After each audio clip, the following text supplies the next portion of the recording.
right. 1 second. Sorry, there you are. Well, welcome everyone to our November meeting. We're glad you're here. Welcome to the people who are here for the first time, as well as to those who are regulars. Okay, next slide.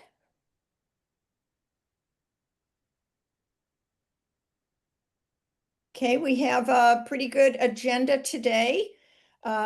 We'll start with a slide on the AAA meetings, followed by 3 different intern projects. After that, we will talk about the DAI awards. The deadline coming up is December 1st for those awards. Next up, we'll have a person from Texas A&M talk about the DAI experience, since they just finished the DAI initiative. Following that, we'll have someone from Purdue talk about an open academic position. Next, we'll have a woman from Messiah University talk about the client-based class project that they're involved in this semester. And finally, we will end with a general discussion on client management.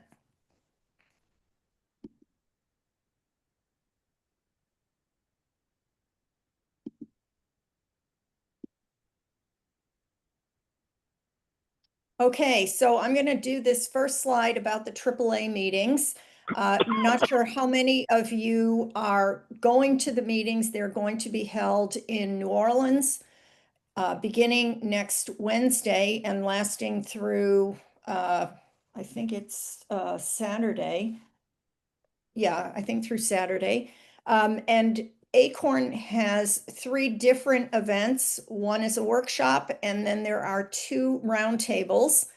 The theme is ghosts, and so we tried to match the ghost theme with the titles of at least a couple of the roundtables that we're doing. And then in addition to that, we will have a presence at the Careers Expo, which happens on Friday from 11 until 4 o'clock. If anyone who is going on the call would like to volunteer at the Careers Expo, just give me a call, contact me and let me know. I've had 1 volunteer reach out so far. And it's such a blast to go to that Careers Expo. You get to meet so many different people, students, faculty, practitioners, and the point of it is we'll just be talking about ACRN and the resources and opportunities available through ACRN. Okay, next. And now we're going to move on to the internship projects, and Suanna's going to take the first slide. Good afternoon, everyone. Nice to see you. And thank you, Elizabeth, for the plug on the Careers Expo. Napa is always glad to have ACRN there, and we're looking forward to a really big event. One of the nice things about our great relationship with ACRN is that Napa can also benefit from fabulous interactions with interns that are coming from the network. And so we've started a project with ACRN to help improve some of our outreach capacity, particularly our digital capacity. So one of the things that we're looking forward to in the next few months on Napa side is helping to facilitate and improve a lot of the career-related resources that need updating inside of the Napa website, and hopefully with a ripple effect into other channels and platforms. So we're going to be looking at resource types, including things like the books, articles, videos, podcasts, other kinds of media and events and anthropology programs that are meant to enrich the information network that Napa is standing up, and also to do it with some really great opportunities that ACRN is bringing to the interns. And so I want to be absolutely certain to thank the interns that are going to be part of this, which are Chloe, Emma, and Nimra.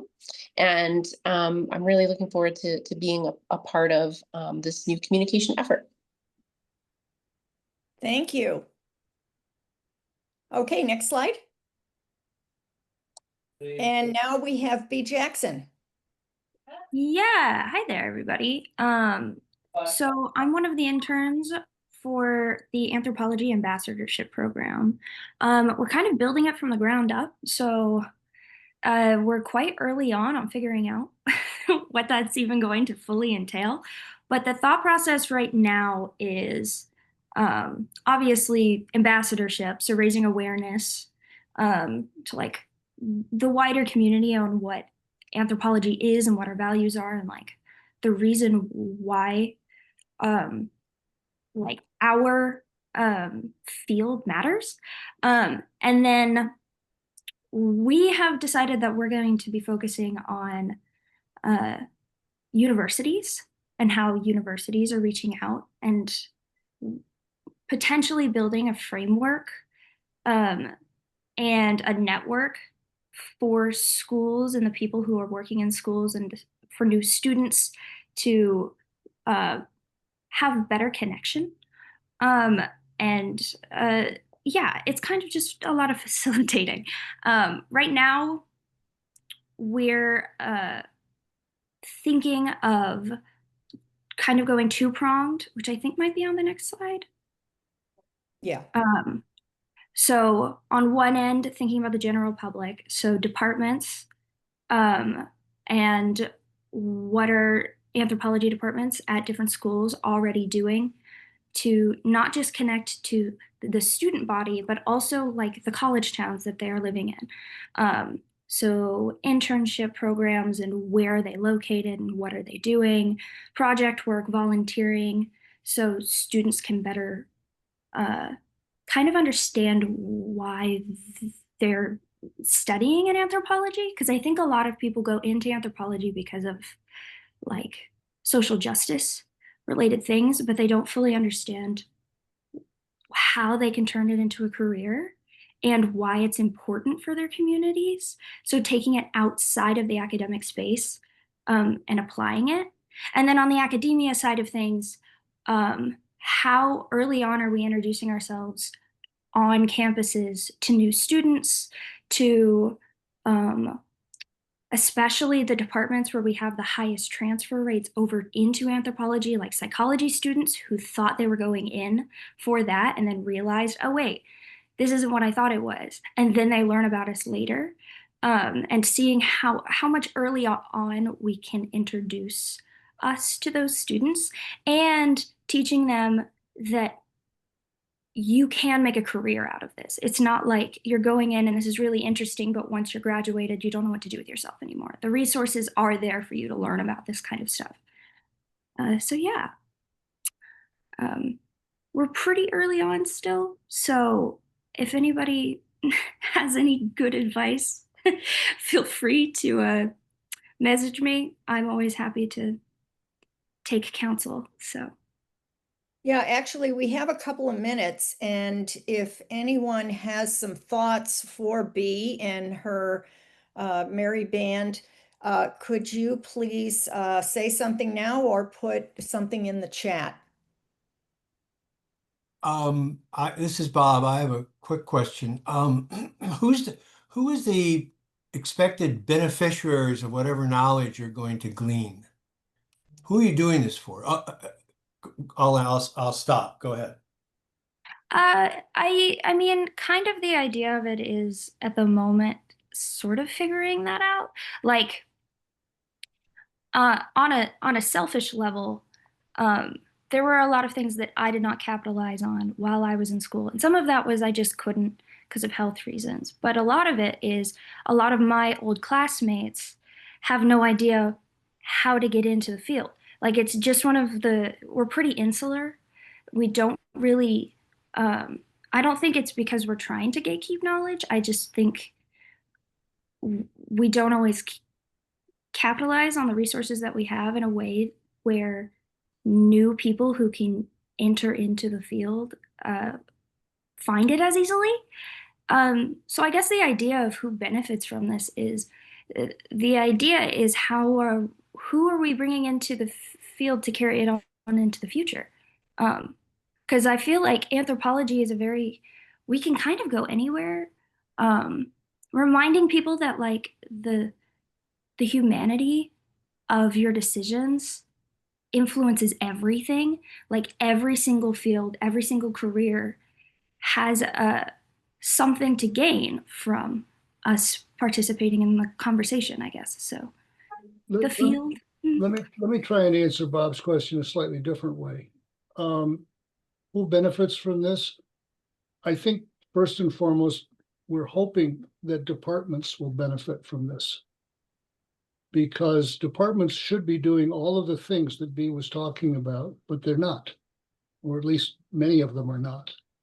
And one of the things that I think we in ACRN have learned is that if you go to departments and say, how can we do this, that, or the other, you'll get some very interesting ideas, but they are, generally speaking, framed within a historical context. In other words, they're kind of the things they've always said, but doing more of it and doing it slightly differently.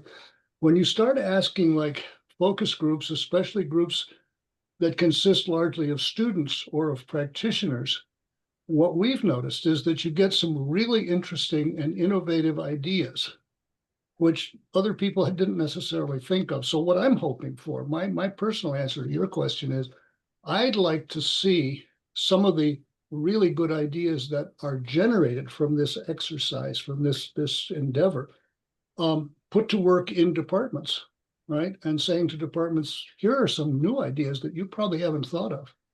And maybe you should try some of these out. Yeah. Well, we can go with the hand raises first, but yes. Adam? Yeah, I just had a experience that might be of some use, and I'm not going to go into depth, but I was invited through the Speaker Bureau to actually a consortium of schools in Ohio, and wound up preparing a presentation on what are the uses of anthropology if you're interested in anthropology but don't want to become a professor. And the anthropology professors at the schools associated with that program sent all their students. So I have something that, at least the elements of something that's canned, and that experience, and the experience of interacting with that school. So just happy to help. But this topic was really what I was talking about, is even if you don't become a card-carrying anthropologist, why can it be so tremendously helpful in every single kind of career to have a solid basis in anthropology? And that was what the whole hour and a half that I spent was about. Yeah, that's super helpful. Thank you. And I can connect you two later to get yes, that. please. That would be great. And is it Suanna? Hi, yes, Bea, thank you. It's Suanna. I was just going to say, you mentioned the general public under the heading, what's the most effective strategy? And I was just going to spotlight media, in particular, something called earned media, if you're familiar with that term. And earned media, for anyone who doesn't sit and think about media platforms as much as I do all day long, which gets a little boring. Earned media is where you're actually having news outlets of different kinds, or bloggers or influencers, reach out to you. It's not your owned media. It's not your website. It's not your social media platform. It's not something you pay for as a sponsorship, but garnering earned media really does help get messaging out there. Everything from formal press releases to other kinds of back channel relationships to build with different kinds of media outlets or journalists or writers. So I would say that's kind of with a little effort, can become kind of a fast pass into promoting anthropology. Yeah, that's great. Thank you. And I had not heard of that, so that's very useful. I think that's the gist of it. I want to keep it short, but yeah, thank y'all. I would Okay. love to connect with anybody, so thanks. Bea, why don't you put your email in the chat, And if people want to reach out, they can reach out directly. Sounds good. Okay, next. And now Irene.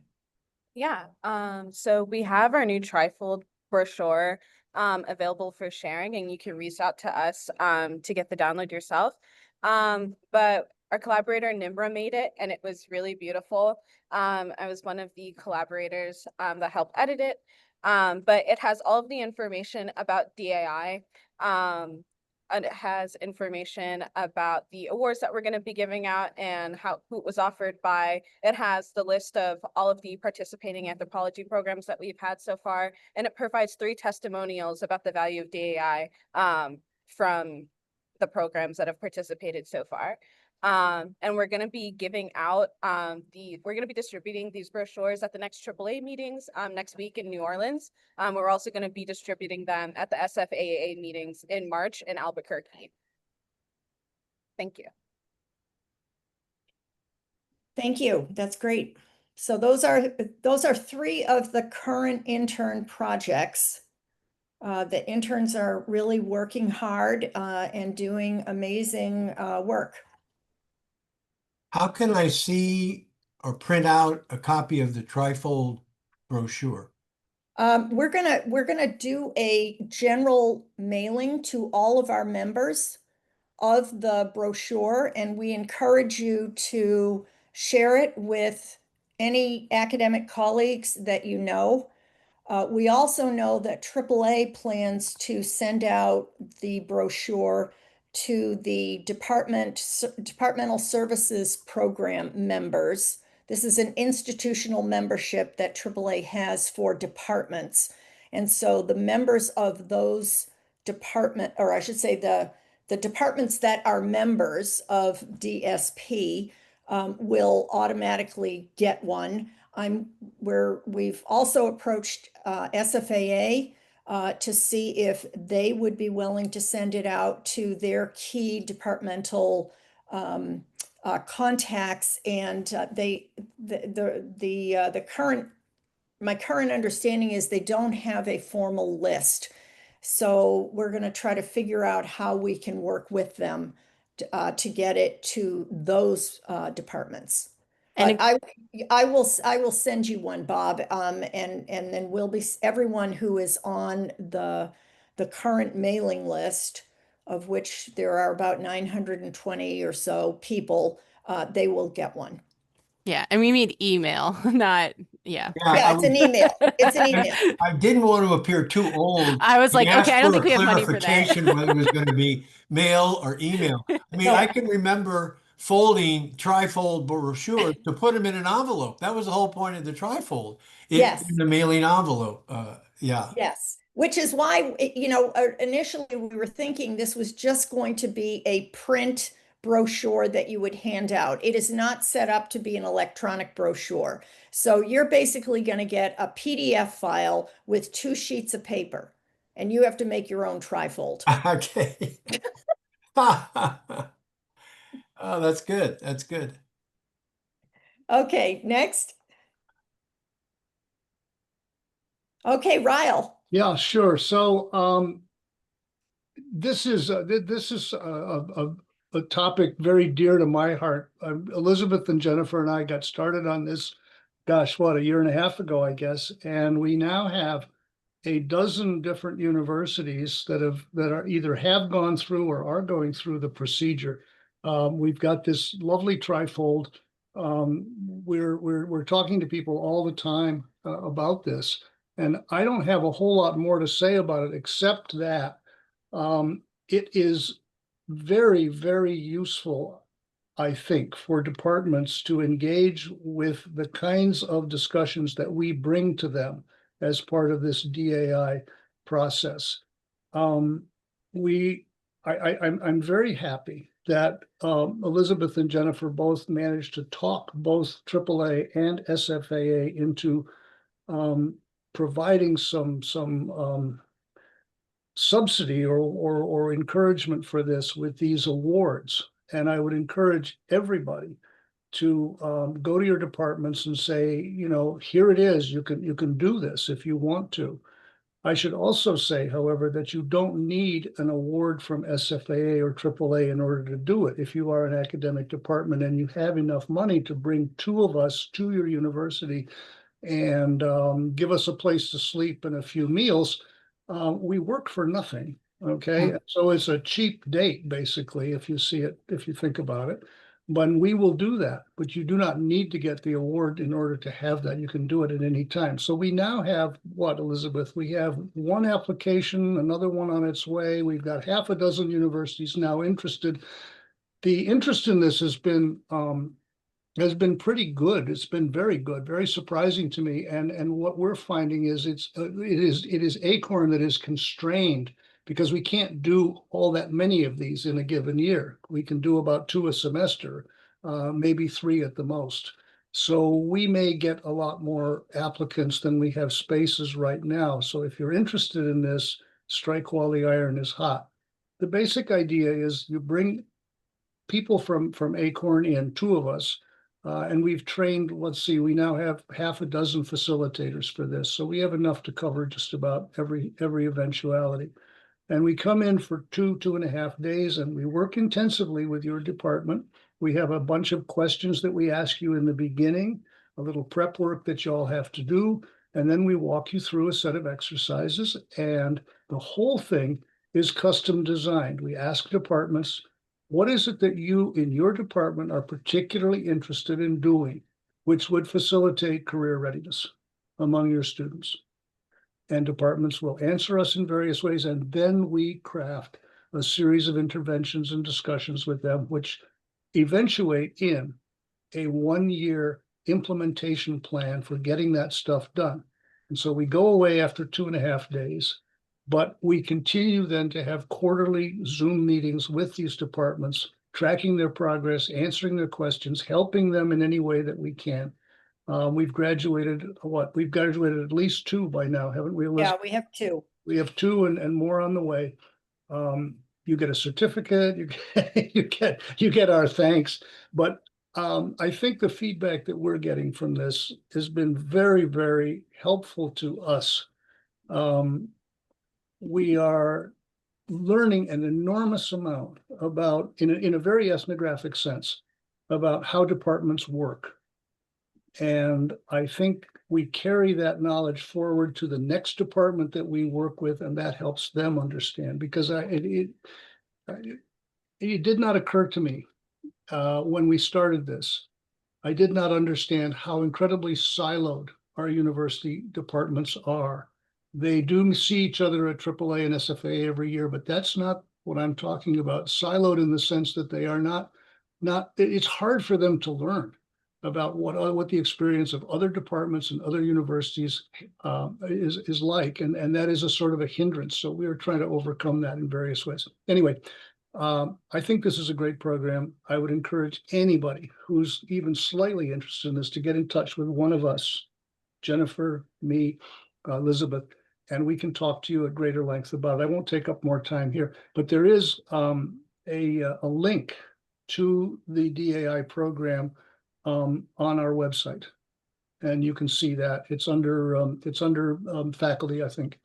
And if you click on the thing that's on the slide here, you'll get it. But you can also just go to the website and get it there. So I don't know if I've probably missed something or other, Elizabeth. No, that's good. I think you I'll covered it. Thank you. I have a real basic question, Raul. Yeah. This is for undergraduates. I mean, this is for programs who focus on undergraduates in anthropology. Not necessarily. We have found that we have interest at all 3 levels: undergraduates, masters, and PhDs. Some programs have emphasized to us they want us to work with their PhD program, others with undergraduates, and others with all of them. So it's up to the department to tell us where they want us to focus.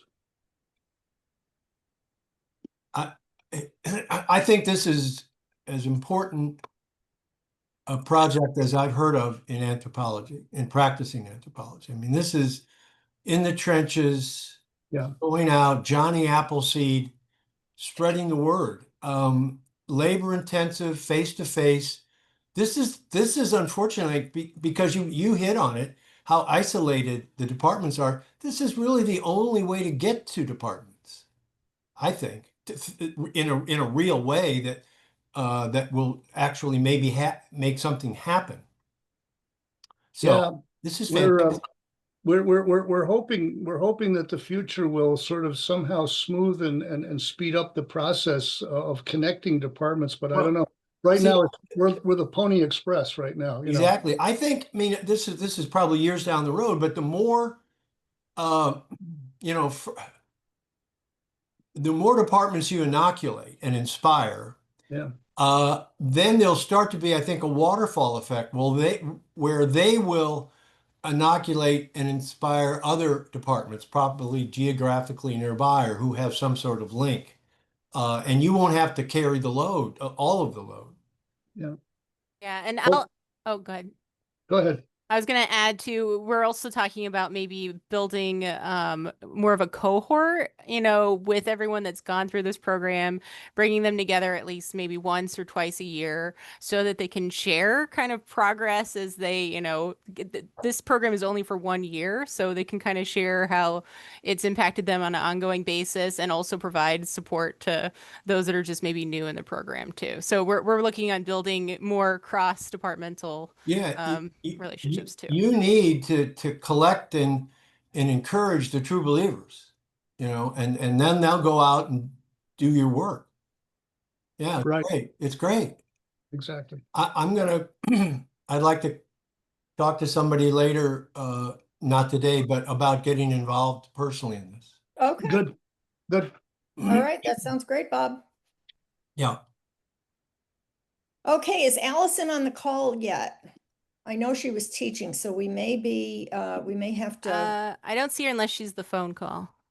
no, I think that's Peter. Okay. So we can come back. All right, we'll come back to Allison. All right, go to the next one. Sherry. I do know you're here, Sherry. Hi. Yes, I got some kind of update and it renamed me to my email. I attempted to rename that and it did not happen yet. So hi everybody, I'm Sherry. I know a bunch of folks here. I am excited to present this slide to you. My university, Purdue, we are actually hiring, as you see here, an assistant professor of practice who focuses on health.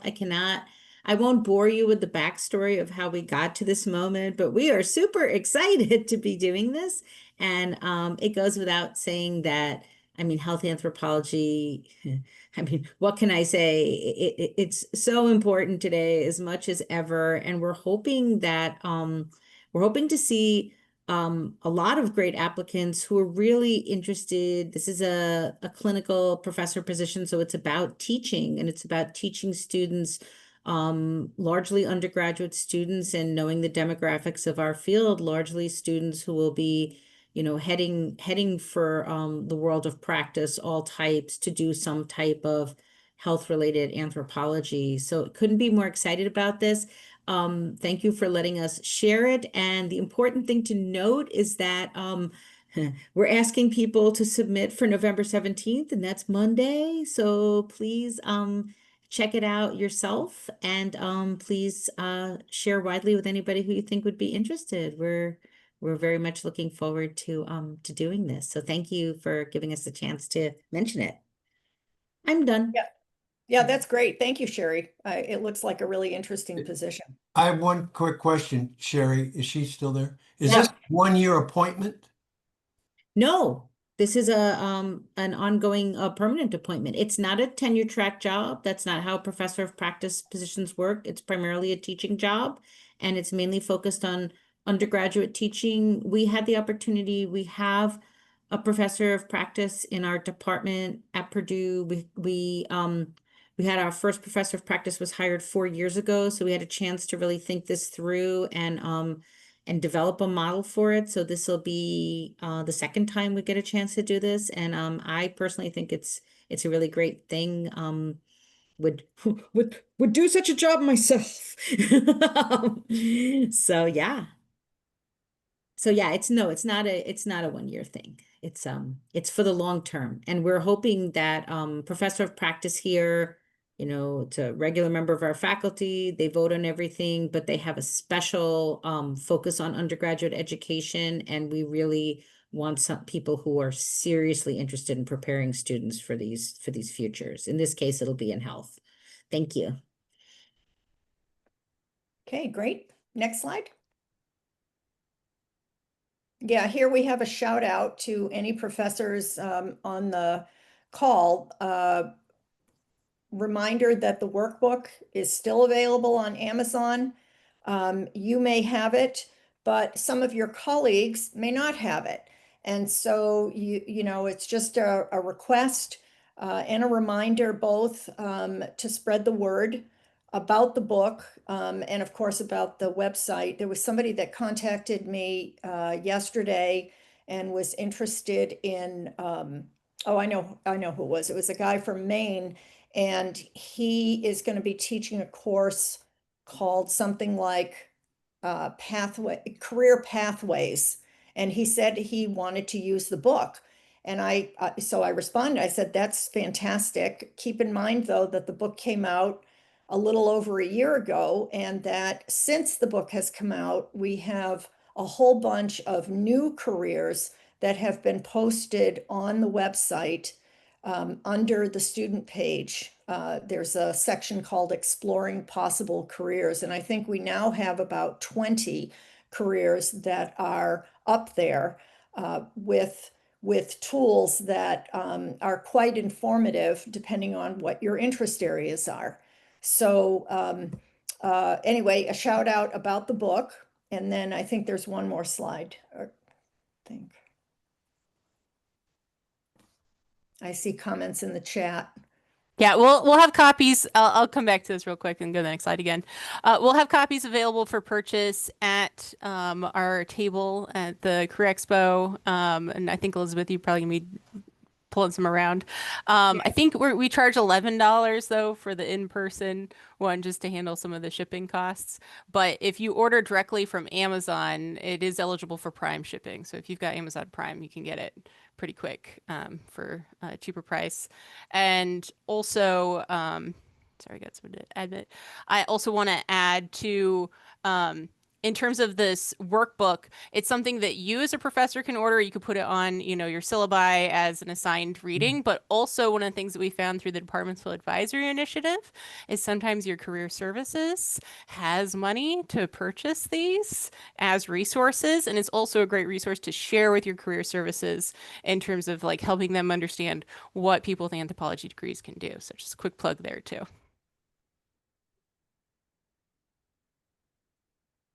Okay, next slide.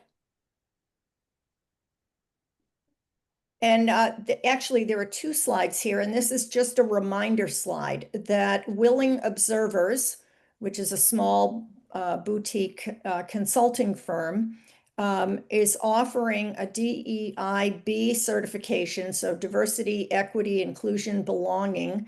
And if you sign up for the certification by November 27th, you get 25% off. And there's a code at the bottom of that first slide. So we'll post these slides on the website afterwards in case you are interested. But the two women, Lucy Arciniega and Missy Masico, are really good at what they do. Now let's see if Allison is here. I don't see her on yet. Nope, I still don't see her. Okay, well, we will continue on then. Julie and Janelle, they're going to talk about a really interesting client-based class project that's ongoing this semester at Messiah University, which is in Carlisle, Pennsylvania. So Julie, take it away. Go to the next slide. Hello, can everyone hear me all right? Yes. Perfect. Okay, so I am one of the seniors of Messiah University, Dr. Paris's course, our senior seminar. We're working with the War, Peace, and Justice Project of Carlisle, so it's a local organization that's really something that I've been excited about, and it's not partisan. We're working especially towards hosting an event surrounding Fred Korematsu Day on January 28th, 2026, so quite soon. The new event, we've been doing background research and contacting local organizations, working towards networking with the local organizations and not-for-profits. And so, yeah, we are done collecting our data at this point in the project, and we're starting to kind of get through analysis and then work on syncing everything together for delivering to the client as we head towards the end of the semester. So we are hosting the event ourselves at Messiah with the War Peace Justice Project, and also making connections between organizational leaders in that regard as well. So yes, so working on individual papers has been going along, and then our group project deck of slides, which will be for our final.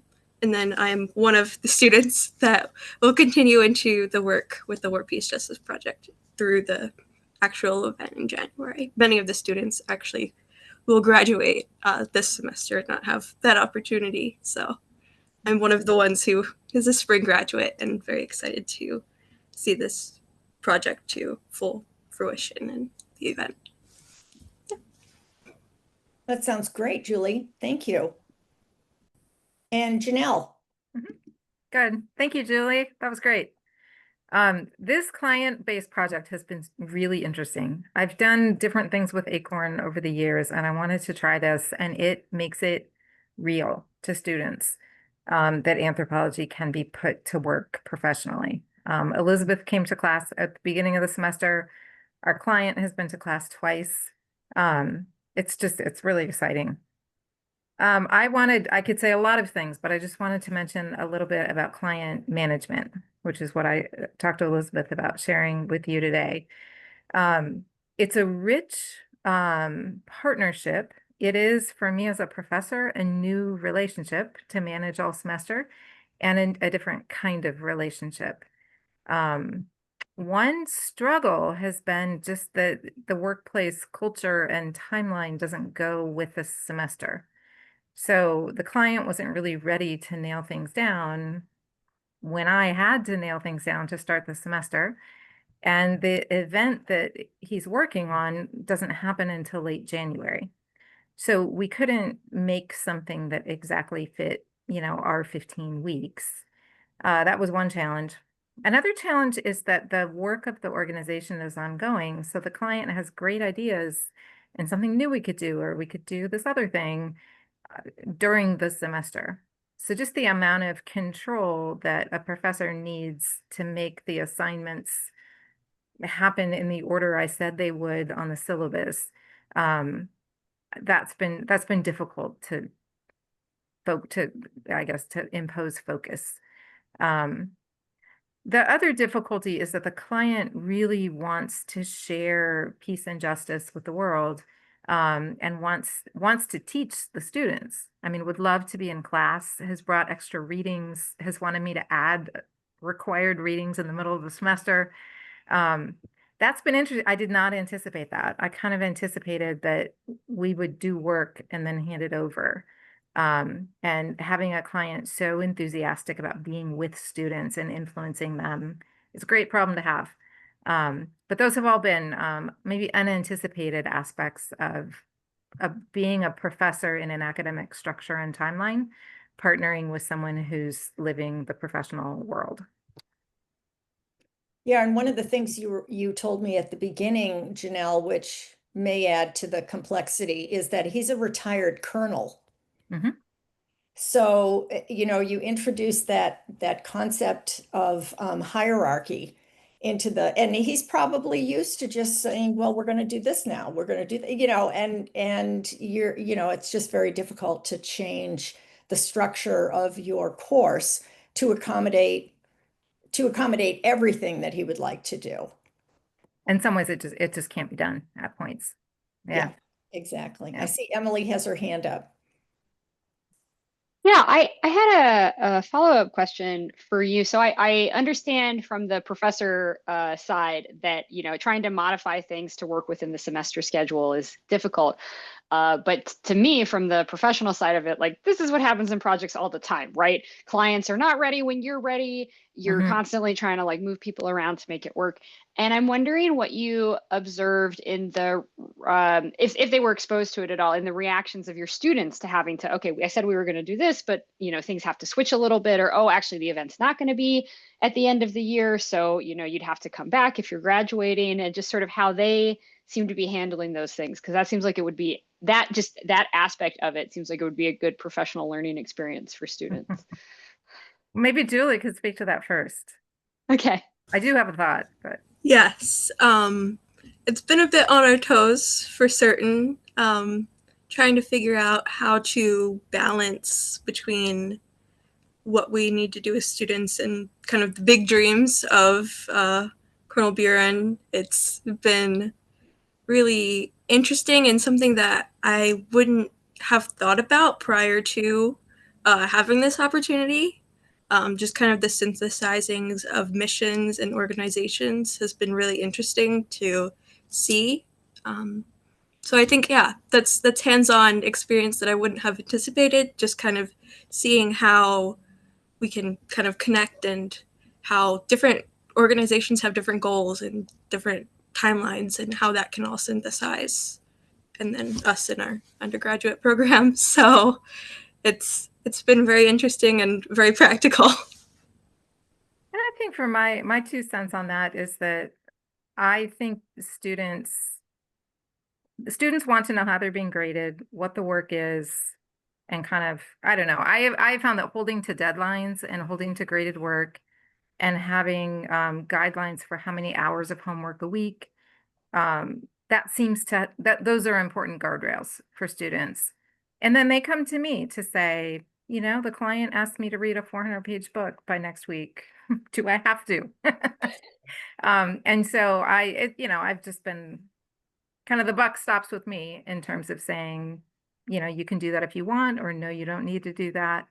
Yeah, it's been interesting. And what the speaker said is correct.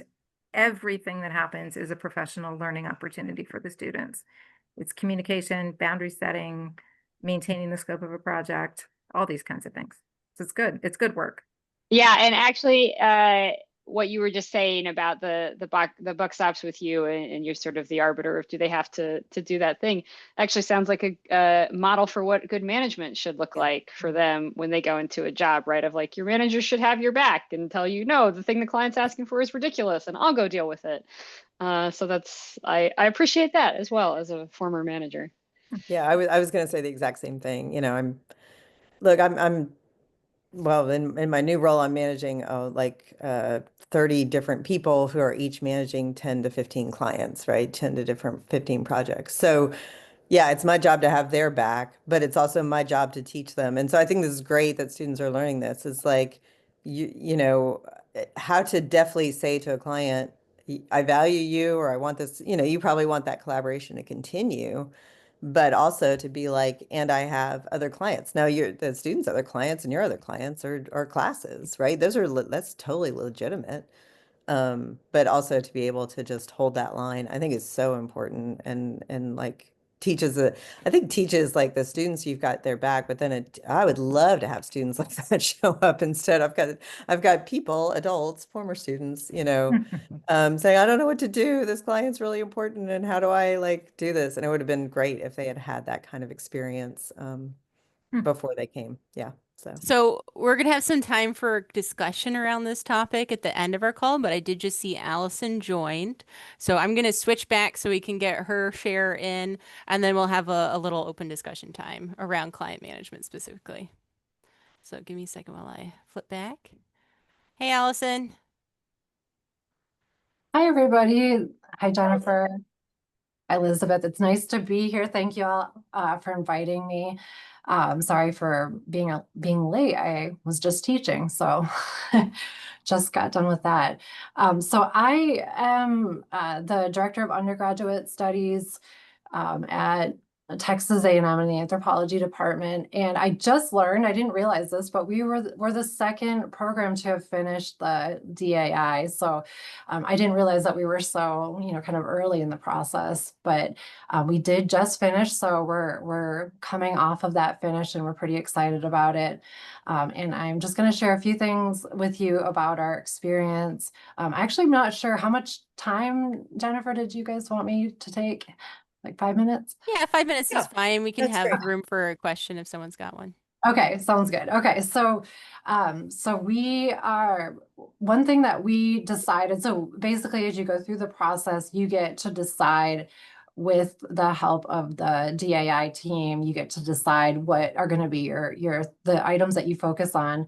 And for us, we realized that through our conversations, the workshop that we had at the beginning of this process, that we were doing a lot of career readiness things already. And so we did do a formal survey where we were able to capture all the different things that people were doing in coursework and outside of coursework that was related to career readiness. And it was really pretty surprising, all the different things that people were doing. And what we realized is that we don't have as a faculty, don't often have an opportunity to kind of sit with each other and hear about what other faculty members are doing in their classes. And so it was a great way to kind of start that conversation and get a better sense of, okay, what are people doing in their classes, which we then, of course, hope to leverage and as we move forward. So the second kind of point around that is we also are going through a process of a program redesign. So we are working with the Center for Teaching Excellence at our university, and we are going through a pretty extensive process with them around how to improve our program, how we can tweak it and make it better for our students. And what we decided to do is we decided to fold in or incorporate in career readiness into the curriculum. And so we are making sure that that students are getting some career readiness at different points in their time with us. So they call that scaffolding. With the Center for Teaching Excellence calls it scaffolding, which means that you introduce the topic at a 100 level or 200 level, then you connect with it again at a 300 level, 200, 300 level, and then you touch on it again at the 400 level. And so we are doing that with careers, so things that students can do around careers, but we're also doing it related to methods that they're learning, and also some of the transferable skills. And so we have found that by pairing this process of focusing on career readiness and what we're already doing, but also kind of folding it into our program and making sure that we're scaffolding it and that students are getting it consistently at different points in their time with us, that's going to really help prepare them and when they leave us, right? And we are also that kind of second sub bullet point under the main second bullet point. We have also decided to focus on some pathways for students. This doesn't mean that they can't go in other directions, but we did decide that there are areas that we are particularly well suited to train them in, given our faculty expertise. And so some of those areas are cultural resource management. We have a large archaeology faculty. Half of our faculty are archaeologists, and also medical anthropology, which really helps us bridge our biological and cultural anthropology faculty. So those are two of the pathways that we're really focusing on, but again, doesn't mean that students can't do things outside of those. And then that last bullet point is just emphasizing that for us, we decided to embark on this process because we were really seeing declines in enrollment. And some of that is totally out of our control. And we recognize that. And we know that because that trend is a cross-country trend. And that's something that we learned from working with the DAI team and also looking at some data across the country in anthropology departments. So we know we're not alone. And this is the solution that we've chosen to hang our hat on for now, right? To see, okay, if we make these changes, if we're more intentional about career readiness and more intentional about the methods and the skills that we're teaching teaching our students along with the theory, then, will that help? And also this translates well to marketing. It makes it a lot easier to market a program when you have this much intentionality kind of built into it. So we haven't gotten to the marketing part yet, but that's definitely on the list of things to move into pretty soon here. So I think that, sorry, that was so kind of rushed, but I'm welcome to, I welcome any questions that anybody might have. Any thoughts for Allison? You can also put comments in the chat. Are you working with specific CRM firms? We are not yet, but we are actually, so one of the other things that we talked about with DAI was creating an advisory board. And so that is something that we had not put on our list of things that we were going to work on with the DAI in this past year, but we actually got a mandate from our college last week that we need to create an advisory board for development. And so we are planning to use the tool that ACRN created around advisory boards to do that. So we do want to have an advisory board that's much broader and would include things like CRM firms that can help us with our pipeline for our students.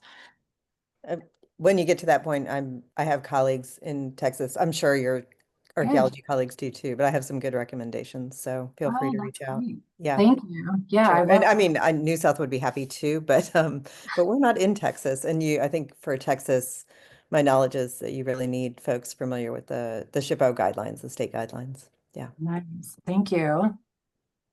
Yeah, and if you don't know each other, maybe you could put your emails in I can do that. the chat, and that way you can reach. Desta, I see you have your hand up. Yeah, thank you, Elizabeth. I simply some insights on what Alison she presented. Can you listen to me? Or yes. Yeah, I mean, finally, I think she noted that there is a decline in enrollment of anthropology, but in another direction, we're also talking about the role of anthropology in